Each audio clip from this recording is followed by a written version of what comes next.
There are three methods typically used for setting targets. Number one, top-down allocations. In this method, targets are allocated down from the shareholders or partners and unfortunately are often non-negotiable. So how could this be allocated? Perhaps on historical performance, in other words, which region did well in the past? Or market potential.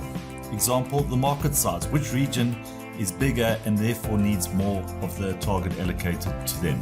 In this case, the West region.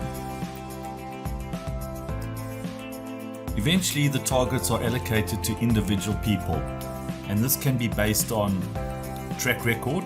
In other words, who has done the best in the past and therefore will probably do well in the future. Their capabilities, in other words, are they capable of selling these kind of targets? Or it might just come down to the opportunity available to the individual. For instance, Jan has more clients, bigger clients, more premium clients, and therefore she's got a higher target. Behind the numbers, there are assumptions. Typically, it is quantity times a rate which arrives at a number. Now, you can either get the number and just freeze or run away or get on with it, or you can do something practical. For example, check the maths. Maybe somebody's made a mistake with your target. Check the quantity and rate for reasonableness. Maybe the rates are wrong or the quantities are wrong. And finally, you can engage your boss in a meaningful conversation and try and put your case forward if you feel that your target is just over the top.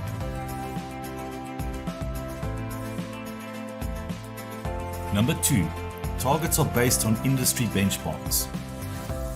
All industries have publicly available benchmark targets for certain KPIs. You just need to seek these out.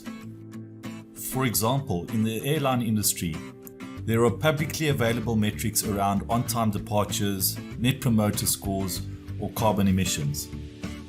In the healthcare industry, there are metrics around recovery rates, recovery times, and cost per procedure. In education, there are metrics around pass rates. In the telecoms industry, you can get information around call drop rates.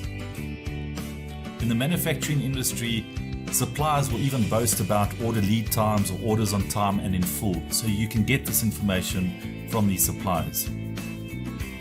And in the banking industry, there are metrics around service level agreements, cost to income ratios, and net promoter scores.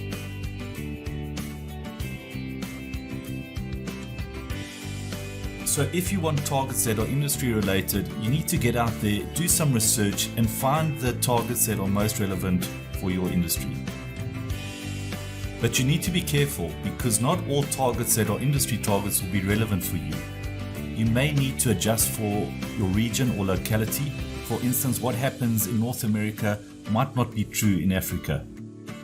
And you may need to adjust for size. For instance, benchmarks might be available for large companies in your industry, but you need to tweak those benchmarks to be relevant if you're a much smaller company within that industry. And number three, targets can be based on internal historical performance. This graph shows a KPI over a 12-month period. In January, you can see the best performance reached, 102.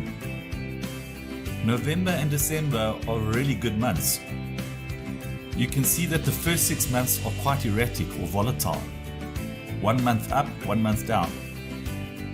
But have a look at July, August and September.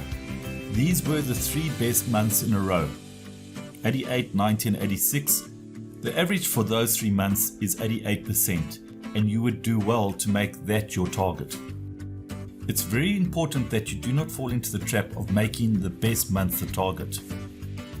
You might be tempted to make November and December the target because these are two very good months in a row, but we're not sure if it's sustainable going forward.